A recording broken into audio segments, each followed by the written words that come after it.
Assalomu alaykum hammaga. Xudo xolasa navbatdagi obyektimiz Chirchiq shahrida joylashgan bo'lib, bu yerni qorasuvoq holatda qabul qildik va shunday go'zallik yaratib berdik.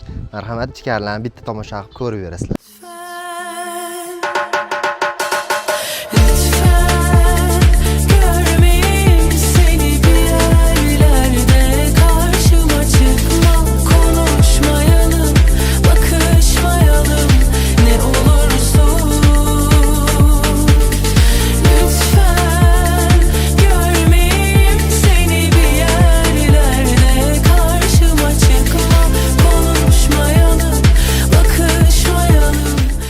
Bu obyektimizda o'sha hammaga ma'lum va mashhur moviy travertinlardan ishlatganmiz. Bu yerda qilib bergan narxlarimiz $10 materiali, lesasi, hamma narsasi ichida kiradi.